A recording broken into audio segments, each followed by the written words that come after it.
I hope you're doing well. I am at the kitchen table, and this is going to be a different kind of Bible time with Mrs. Barr. Just some thoughts that I have seen come through on Facebook and different things about this situation, and some things that people have posted that really have helped put it in perspective for me. So hopefully that will help put it in our situation in perspective for you. The first one is the biblical point. Okay? Who had to be isolated from the rest of the world for a really long time in the Bible? We're talking Old Testament. Okay? Really long time. Hint. It rained for 40 days and 40 nights, and then after it stopped, they had to stay on the boat until that water went down, right? Noah. It's not even been 40 days. Here in Davao, I think we started this the middle of March. We haven't hit a month yet. We'll hit a month next week, but still, a month is not 40 days. And it was longer than 40 days and 40 nights because you have to account for the time that it took the water to go down. So I think essentially it was a year. Don't quote me on that because I'm not looking up the exact numbers. But just remember, there was a really, really long time that he had to, Noah and his family, and all these smelly animals. The other day I was like, ugh, our house is just getting smelly with everybody being in here and not being able to leave. I can't take it anymore. And then I thought about it, and I was like, that boat that Noah was on, that boat did not smell good. There's no way that boat smelled good. And so, there's one to think about. Another one that a friend posted on Facebook, which I am ashamed that I did not think about because I studied this person in history in school. I read her biography. I read her book. I studied her. I was really highly fascinated with her. I watched movies on her, and it just didn't cross my mind. And that's Anne Frank. Okay, so she was a Jew in the time of the Holocaust. And her and her family had to hide in this really, really small room that was stuck behind a bookshelf for, I think somebody said 700 and something days. Okay, think about it. Noah's Ark didn't have good sanitation. They didn't have CRs, they didn't have restrooms. This little room behind this bookshelf, that didn't have good restrooms. They weren't able to shower on a daily basis or, have their own privacy when they're doing their business. They weren't able to, sit there and say, well, I don't want to eat that today. I'm going to, order from Food Panda or whatever. They didn't have a lot of the luxuries that we still have today. And not only that, some of you have yards where you can just run and go and play. Try to be grateful for that. We don't specifically have a yard, but we have a porch, and then we have space where we park our car. And, so that's an area where we can play. There are many people in this situation today that they live in an apartment.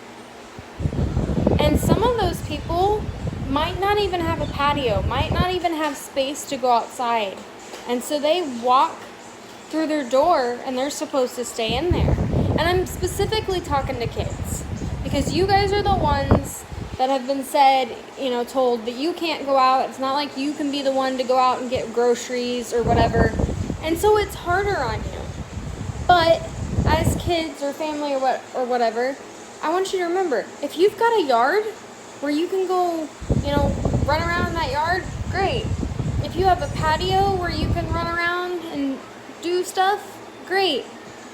Please just try to be grateful for that because there's just so many people that don't have that. Think of the elderly.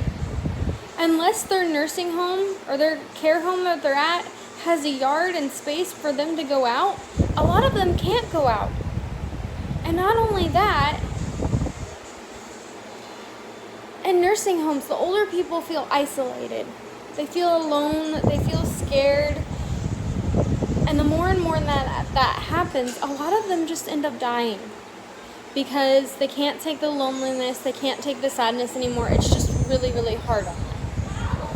And a lot of times the only thing that keeps them going is visitors. And now they can't have those visitors. And if the virus gets into nursing homes, it spreads really quickly. And having those older people around is so important. I mean, who's going to tell you, stories about the past? Who's going to tell you about the things that they've had to conquer? Who's going to help make sure that you stay on the straight and narrow? Like it speaks in Proverbs.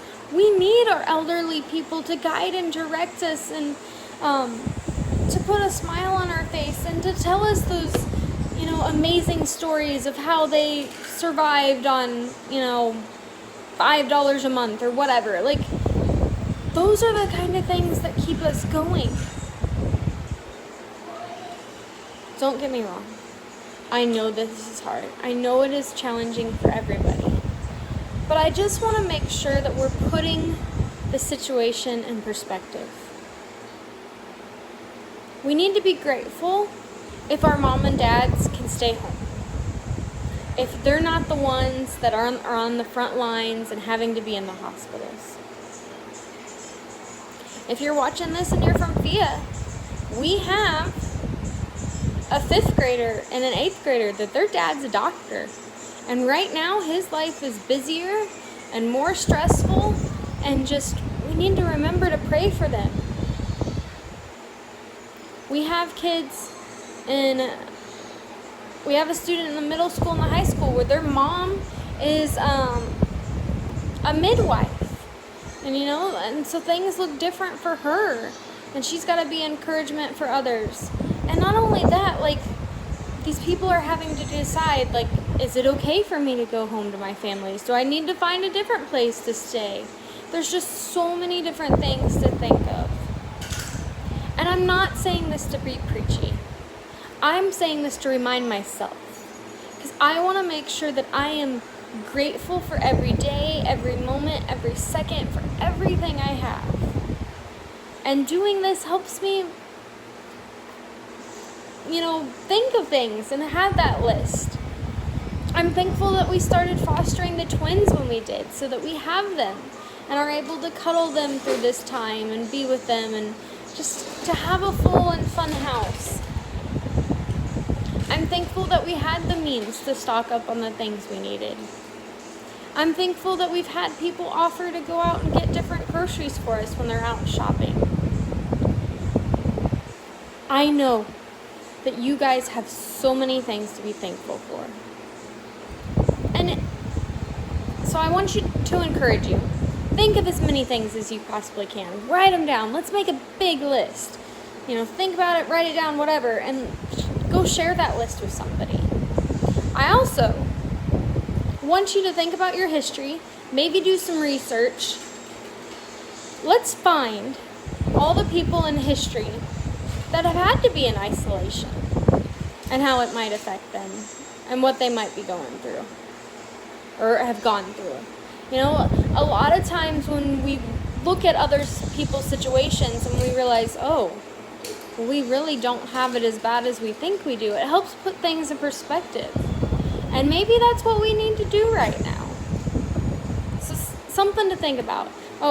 Another thought.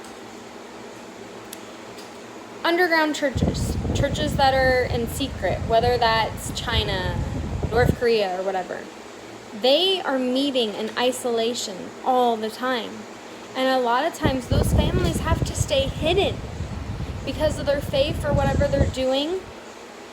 Think about those that have been persecuted for their faith. They don't deserve to be thrown in prison, but a lot of times they're thrown in a place by themselves that is very small, very dirty, very yucky. And they're just there, left, in hopes that they'll go crazy and denounce their God. This is a great time to remember the persecuted church, to remember all those going through hardships. We've got all this extra time to pray and just lift each other up and to remember all those that are hurting or that are in pain, that are fighting for us. We're going to be so much better when we come out of this on the other side.